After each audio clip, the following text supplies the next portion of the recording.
करनाल के सेक्टर 6 में कल रात को एक हादसा हो जाता है, सड़क हादसा, जहां पर रात के समय 3 महिलाएं खाना खाने के बाद सैर कर रही थी, लेकिन अचानक से एक पीछे से काले रंग की स्विफ्ट गाड़ी आती है और जोरदार टक्कर मार देती है, जिसके अंदर 2 महिलाएं सैर कर रही थी। उनको चोटें आती हैं, काफ़ी ज़्यादा चोटें आती हैं, अस्पताल में भर्ती करवाया जाता है और उनके साथ तीसरी महिला थी, वो बाल बाल बच जाती है और उसके बाद गाड़ी चालक वहां पर रुकता भी नहीं है। और ऐसे में आप देख सकते हैं परिवार के तमाम लोग फिलहाल करनाल के सेक्टर 32-33 थाने में पहुंचे हुए नजर आ रहे हैं। आरोप ये है कि जो गाड़ी चालक है वो मौके पर रुकता नहीं है और उसको अगले दिन पकड़ा जाता है, जब आसपास के सीसीटीवी कैमरे खंगाले जाते हैं। फिलहाल दोनों ही पक्ष यहां पर पहुंचे हुए नजर जरूर आ रहे हैं और आरोप लगाते हुए नजर आ रहे हैं कि काले रंग की जो स्विफ्ट गाड़ी थी उसने किस तरीके से महिलाओं को जोरदार टक्कर मारी और उसके बाद वहां से मौके से चले जाते हैं। हालांकि तमाम लोग यहाँ पर मौजूद हैं। कौन आप थे उस वक्त, बताइए क्या ये हुआ कल था? सेक्टर 6 में 9 बज के रात को 34 मिनट पे हादसा हुआ है।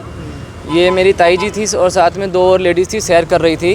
तो पीछे से एक स्विफ्ट गाड़ी आती है, गाड़ी भी टायर उसके बाहर निकले हुए हैं, ब्लैक कलर की गाड़ी है। उसने टक्कर मार के और वो गाड़ी वाला भाग जाता है। सुबह फिर हमने इस गाड़ी वाले को पकड़ा है रावर से। तो कौन वो महिलाएं थी? एक मेरी ताई जी थी और साथ में उनके नेबर्स थे, दोनों सैर कर रहे थे? वो सैर कर रहे थे। रात को 9:34 का समय था। किस जगह ये सेक्टर 6 मार्केट में हुआ है हादसा। तो गाड़ी वाले रुके नहीं? गाड़ी वाला रुका नहीं, मार के अपना भाग गया सीधा। तो कैसे पकड़ा? ये अब सुबह हमने पुलिस की मदद से पकड़ा है रामर से। सुबह लड़कियों के साथ कैमरे वगैरह खंगाल रहे? कैमरे वगैरह खंगाले हैं, तो वहाँ से कैमरे से पता चला कौन सी गाड़ी है। तो ये गाड़ी वाला घूम रहा था, तो पुलिस हमें खबर मिली कि ये गाड़ी वाला घूम रहा है। तो फिर पुलिस वालों की मदद से हम लोग इसको पकड़ के आए हैं। तो नंबर भी नहीं है? Temporary number? टेम्परेरी नंबर है। तो क्या थाने में पहुंचे हैं शिकायत देने? अभी हम थाने पहुँचे हैं शिकायत देने इनकी। गाड़ी हालत तो पकड़ी कैसी है? में गाड़ी तो सीरियस है। एक लेडी सीरियस भी है इनमें, अच्छा, उनको डॉक्टर ने रेफ़र करा है दिल्ली में। चाहेंगे कार्रवाई होनी चाहिए? बिल्कुल कार्रवाई होनी चाहिए ऐसी चीज़ों पे।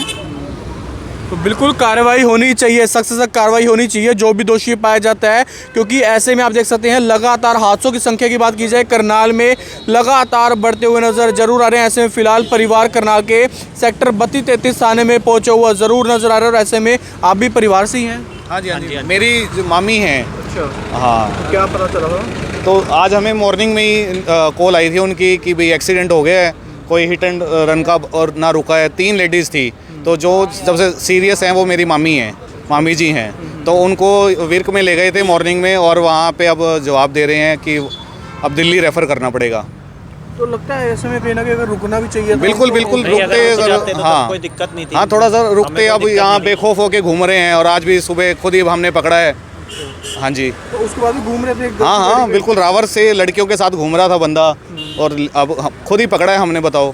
तो पुलिस में आपने करा दी हिरासत? हाँ जी, हाँ जी, पुलिस में अफेयर करवा रहे हैं हम।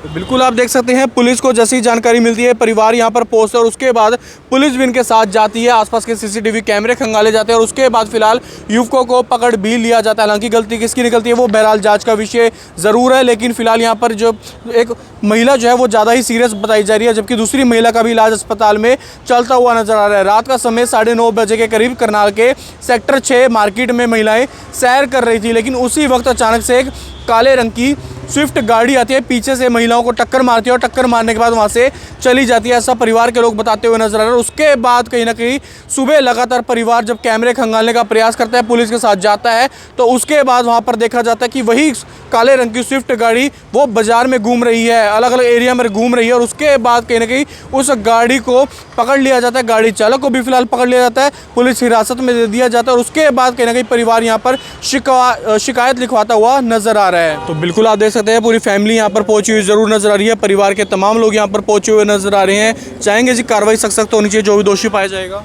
जैसे ये सुबह पकड़े गए हैं जिस हिसाब से, तो गाड़ी में तो एक तो अलॉय व्हील है और टेम्परेरी नंबर है, और सुबह के वक्त ये लड़कियों को लेकर आराम से बेखौफ घूम रहा है ठोकने के बाद। और उसके बाद जब इसके दोस्तों से मैंने अभी बात किया तो कह रहे इस पर सिराना पता नहीं ये न्यूज़ वाले कौन से हैं, तो 5 मिनट में अभी ये FIR दर्ज होने दो, तुम्हारा समाधान करवा दूँगा। इसका मतलब ऐसा क्या, ये पूरे इंडिया में इतने तगड़े बदमाश बन गया कि आराम से किसी को बुजुर्ग को ठोकते हैं और उसके बाद कहें कि और जो पीड़ित है हमारे, और उन्हीं को धमकी दे के कह रहे हैं कि हम ये करवा देंगे वो करवा देंगे। तो गलत है, चाहेंगे कार्रवाई हो। मैं तो कह रहा हूँ फिर फांसी पे भी चढ़ा दिया जाए तब भी कोई दिक्कत नहीं है।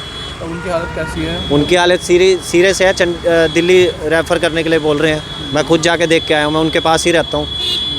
बताओ, अब ऐसे करने के बाद, और लड़के की उम्र 19 साल है और टेम्परेरी उसके पास लाइसेंस भी नहीं है। बातचीत करी आपने लड़के से? बातचीत करी है, मेरे को कह रहा बस क्या गलती बता? होगी। अच्छा। कह रहा और तो कुछ नहीं है। मैं कहा भाई रोक लेता 2 मिनट, क्या आफत तेरे को आ गई थी? जब हम आ ही रहे थे, क्या हो गया? हम तेरे को कुछ कहने वाले थोड़े ना थे, ये था इलाज करवा बल्कि देता उसे जो भी अस्पताल है। लेकर जाना चाहिए था। अस्पताल ले जाते, हम कुछ ना कहते, कोई दिक्कत नहीं। अब भी हम कुछ नहीं कह रहे, लेकिन कानून अपने हिसाब से कार्रवाई करती है। हम हाथ जोड़ के यही विनती है कि कानून अपनी कार्रवाई करे। तो बिल्कुल कार्रवाई जरूर होनी चाहिए, जो भी दोषी पाया जाता है उसके खिलाफ सख्त से सख्त कार्रवाई की जाए।